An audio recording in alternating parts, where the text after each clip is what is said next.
Perdón, falta un método. Me estaba olvidando de este método, sí.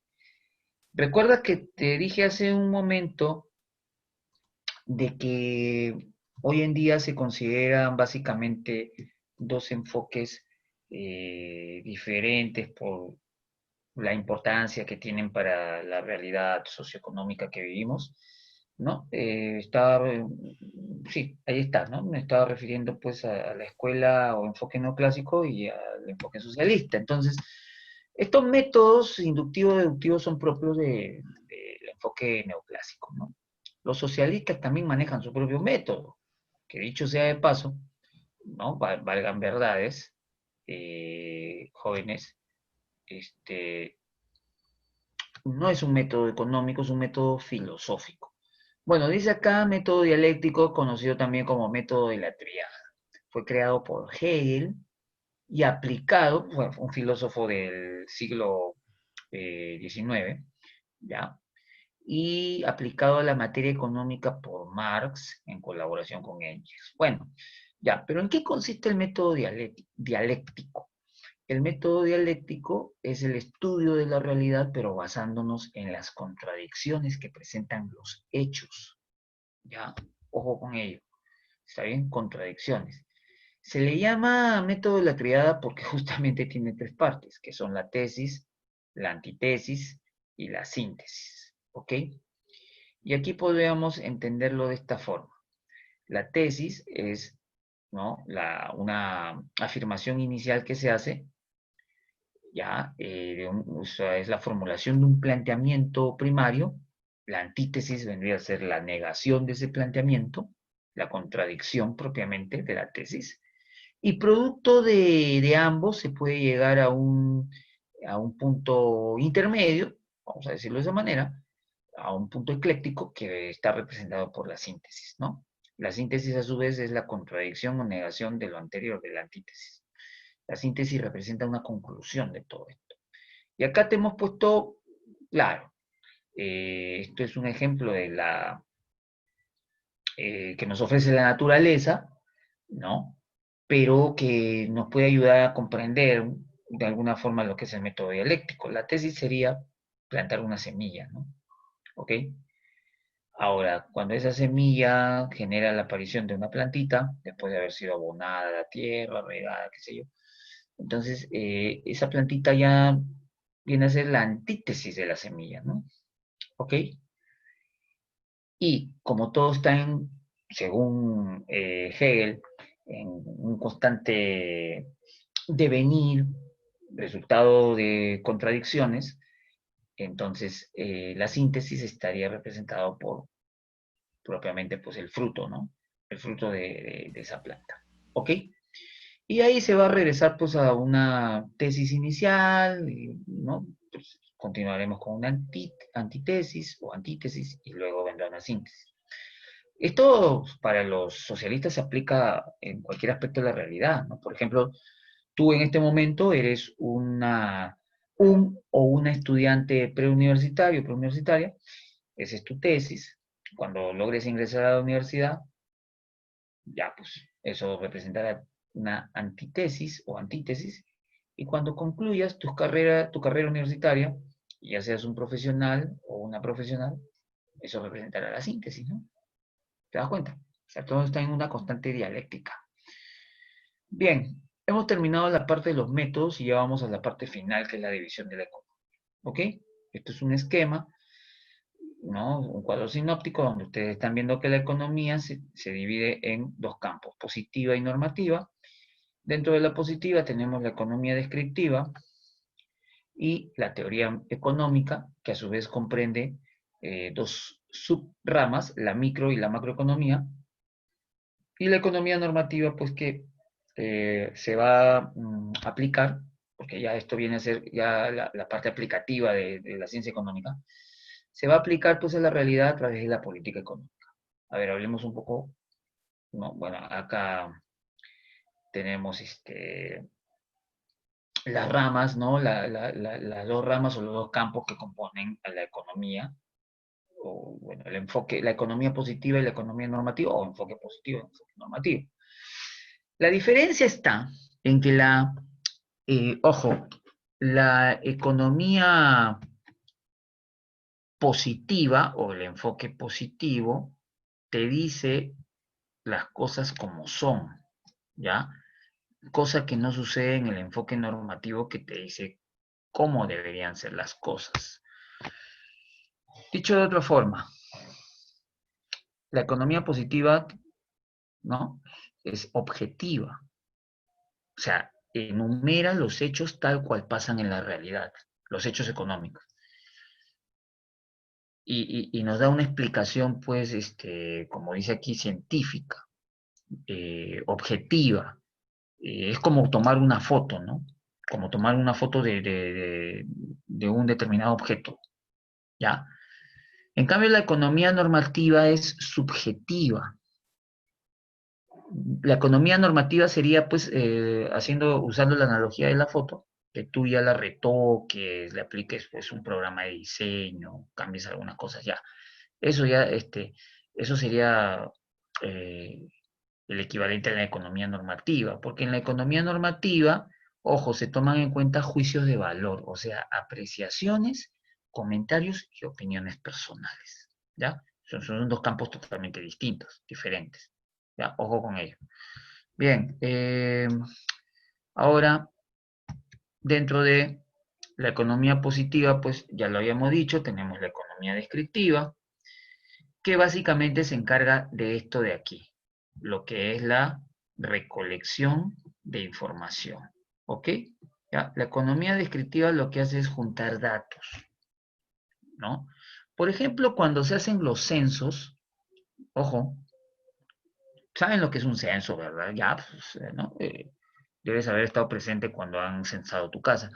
Entonces, eh, cuando se hacen censos para saber, por ejemplo, pues, cuántas personas trabajan dentro de un hogar, cuánto ganan, con bueno, qué servicios básicos cuentan, ¿no? Eso es parte de la economía descriptiva, ¿ok? Inclusive cuando se mide la inflación mes a mes, ¿ya? ¿No? La inflación se mide mensualmente, entonces cuando se mide la inflación se está recabando información, eso lo realiza vamos a decir, especialidad de la economía positiva, ¿no? Ahora, con esos datos, ¿no? ¿Qué va a suceder? Esos datos van a ser fundamentales para que la teoría económica pueda ya, como su nombre lo dice, elaborar toda una serie de principios, leyes, ¿no? Modelos económicos. ¿Ok? Por eso acá te hemos puesto. Comprende conocimientos sobre los problemas económicos relacionándolos con teorías, leyes. Claro.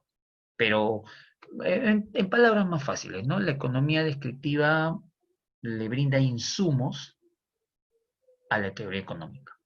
Y la teoría económica pues ya va a, ¿no? a construir todo el bagaje teórico, teniendo en cuenta, teniendo en cuenta lo siguiente, que hay situaciones, como lo digo, pues claro, hay situaciones que se presentan a un nivel micro y otro a un nivel macro. ¿Sí? ¿Ok? Vamos pues justamente a hablar un poco sobre esto. La microeconomía es la teoría de los precios, así se le conoce también, ¿ya? La microeconomía va a estudiar a los agentes económicos individualmente. Profesor, quiénes son los agentes económicos? Los agentes económicos vienen a ser, por un lado, las empresas que producen y por otro lado, las familias que consumen.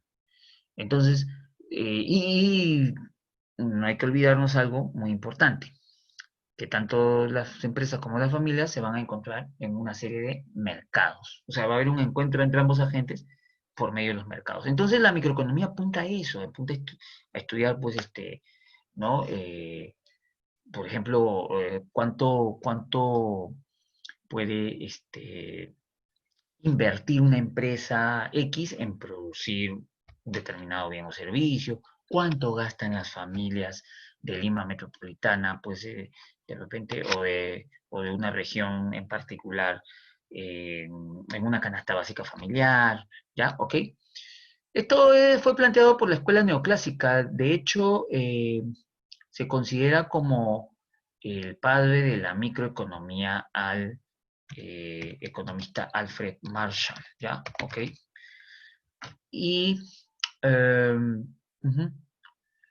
La macroeconomía no, la macroeconomía es diferente. Pues la macroeconomía ya estudia, como el término, el prefijo lo dice, los, la economía en un contexto ya globalizado, ¿no? Mundial.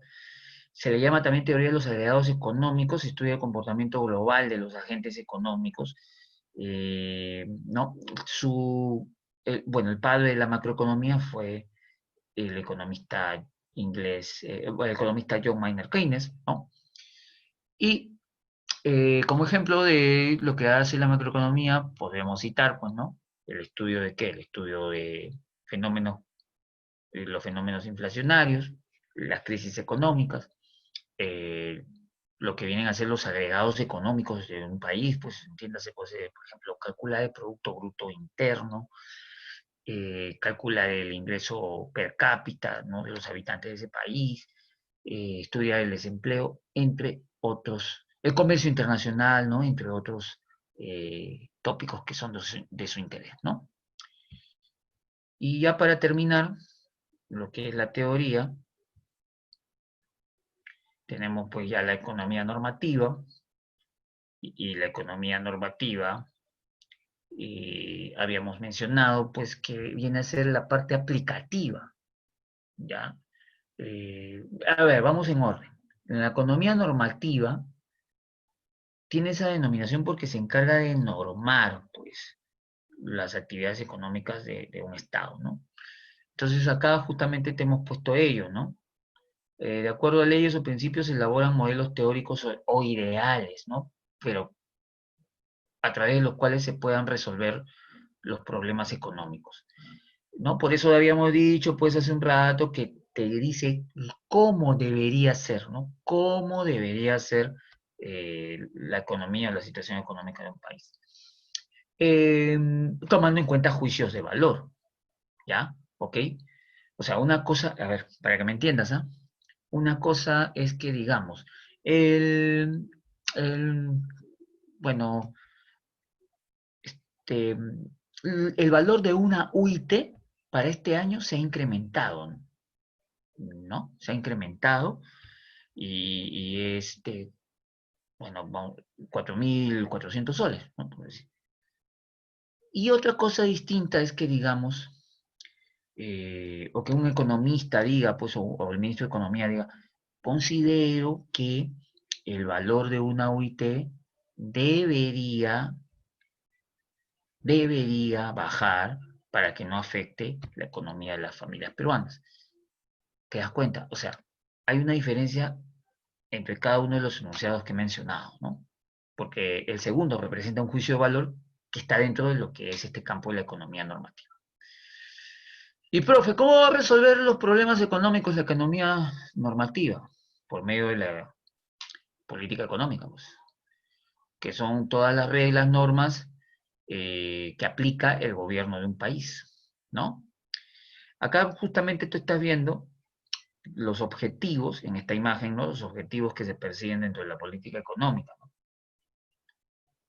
Brindar empleo pleno a la población, a la PEA, crecer económicamente hablando, que ojo, hay que tener en cuenta que crecimiento económico no es lo mismo que desarrollo económico, son cosas diferentes. Que los precios se mantengan estables, ¿ya? Y estos objetivos se van a alcanzar a través de una serie de políticas, ¿no? Económicas, como una política fiscal, monetaria, ¿no? Política exterior, etc. ¿Ok? Que en su conjunto, pues, viene a ser la política económica que aplica el gobierno de turno en el país, ¿ya?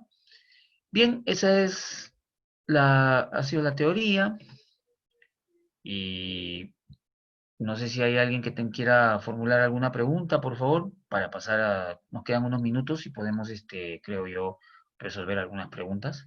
¿Sí? ¿Alguna duda, inquietud que alguien tenga? ¿No? Entonces vamos con la... Vamos a compartir... No. A ver, a ver, a ver, a ver, a ver, a ver, a ver, a ver, a ver. Gracias a Marilis por responder. Ya, sí, acá lo tengo ya, tengo sí, la separatita abierta y me parece que todos la tienen, entonces vamos con la primera pregunta. Vamos a darle un zoom. Ya. Japón es un país, dice, de renta alta con un ingreso per cápita de $38.000 anuales, que tiene una cobertura de salud y educación que se acerca al 100% de la población. Y es el cuarto exportador mundial de bienes manufacturados y tecnológicos. Sin embargo, tiene que importar petróleo crudo, gas de petróleo, minerales para producir esa cantidad de bienes, debido a que el territorio japonés es una isla pequeña, montañosa y con escasos recursos naturales. Entonces, la economía japonesa debe administrar, a ver, ¿qué debe administrar? A, el problema de la escasez, B, las materias primas, C, los recursos humanos y D, los recursos energéticos. ¿Mm? ¿Ya qué debe administrar? A ver cuál sería la respuesta para ustedes. ¿Ve? A ver, gracias. Por ahí no escuchamos una respuesta, gracias. Acá en el chat también, La B, la Amaril, B. Jordi, Rosemary están contestando. La B sí creo que hay consenso, pues, y ciertamente, claro. Eh, las materias primas, ¿no? Es lo que está importando, en este caso Japón, para poder producir toda una serie de bienes. Un obeso. Siguiente pregunta. Durante el periodo 1985-1990, la economía peruana reveló lo siguiente: disminución de la producción, espiral inflacionario, aumento del desempleo y, por tanto, incremento de la pobreza, entre otros hechos negativos. Para solucionar el diagnóstico, la ciencia económica precisa sobre todo de A, un método, B, una crisis, C, un agente, D, un estímulo. Esa es la pregunta. Bien, a ver, ¿qué responderíamos ahí? La Ya, gracias. A ver, alguien me ha escrito, creo. Ah, Jordi, muy bien.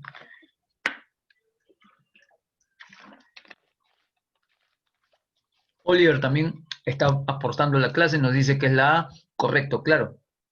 Claro, un método. La economía es metódica, ¿no? La economía es metódica y aplica métodos, pues no solamente para obtener conocimiento, sino para aplicar. aplicar. ¿Perdón? Continuamos. 4 economistas discuten sobre el fenómeno de la corrupción. Julio sostiene que la corrupción reduce el crecimiento económico. Pedro plantea que se debe elevar drásticamente la penalidad a los corruptos. Carlos señala que ello afecta de manera negativa la eficiencia económica. Y finalmente, José indica que dicho fenómeno se debe combatir eh, mediante la institucionalización de los valores, teniendo en cuenta que la economía positiva tiene que ver con el cómo es y la normativa con el cómo debe ser. Se concluye que las dos posiciones que corresponden al enfoque positivo son las expuestas por, a ver, enfoque positivo.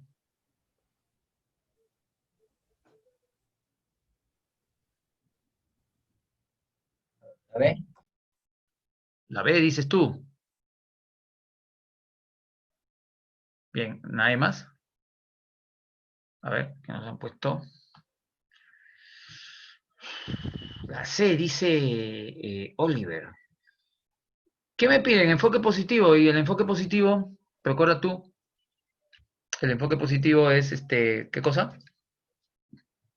Son planteamientos objetivos. O sea, que dicen cómo son las cosas desde un punto de vista económico. Entonces eso lo está haciendo aquí. Bueno, se está hablando de la corrupción y bueno, aquí vemos que Julio Julio y Carlos, ¿sí o no? Julio y Carlos, a ver, enfoque positivo, claro. Julio sostiene que la corrupción reduce el crecimiento económico. Pedro plantea que se debe. Eso ya es una opinión personal. Eso no cuenta para el enfoque positivo. Carlos señala que la corrupción afecta negativamente la eficiencia económica y finalmente José indica que dicho fenómeno se debe combatir igual, ¿no? Lo que está manifestando José pertenece al campo de la economía normativa. Por lo tanto, la respuesta es Julio y Carlos, la letra D. ¿Ya? ¿Ok? Está bien, ¿no? Analízalo bien, ¿ah? Ojo que te he puesto en esta práctica solamente 6 preguntas porque son preguntas de eco. Si estás pensando en postular a San Marcos, te van a venir preguntas así, preguntas de eco. ¿Ya? 4. Las necesidades humanas que se pueden satisfacer consumiendo bienes y servicios pueden ser considerados en el mundo actual como insaciables. La oferta existente de recursos es, en su mayor parte, inadecuada en relación a los deseos conocidos de los individuos de mejorar sus niveles de alimentación, vestido, vivienda, escuela, vacaciones, diversiones, etc. Es suficiente para producir solo una pequeña parte de los bienes y servicios que los individuos desean. Esto origina uno de los problemas básicos de la economía. Después de leer el texto, pregunta, ¿cuál es la alternativa que muestra el problema básico de la ciencia económica? Inflación, escasez, especulación, pobreza, ¿cuál es?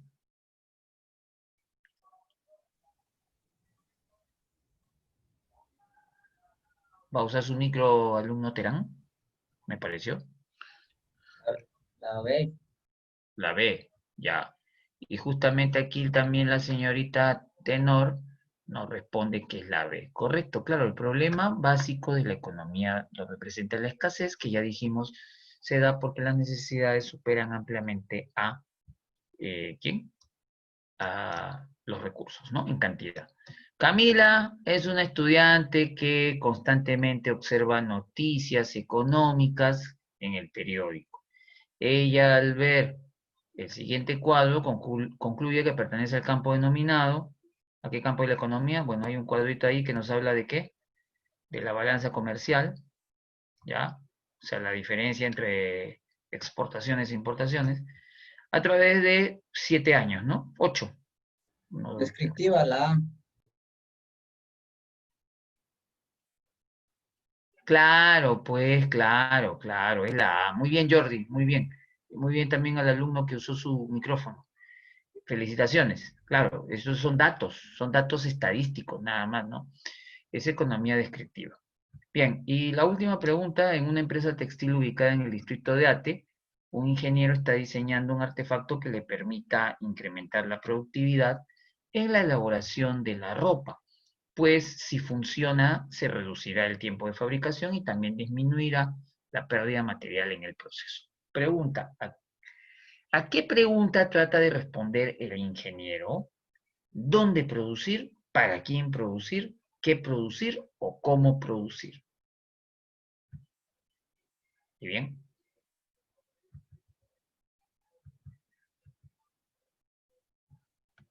¿Qué producir? ¿Qué producir? ¿Sí? La C. A ver, ¿qué dicen por aquí? Bueno, me parece que... ¿quién contestó? Amarilis, creo, ¿no? Amarilis me parece que ha puesto la C y Jordi la B. ¿Sí? ¿Están de acuerdo Sí, los sí. demás? Están de acuerdo ya. Bien, no hay alguien que piense distinto, ¿no? Ok. Hay 3 preguntas fundamentales en economía. ¿Ya? Con esto cierro ya. 1. ¿Qué producir? Producir bienes, producir servicios. ¿Qué producir? 2. ¿Para quién producir? O sea, ¿quién va a ser tu mercado? Y 3.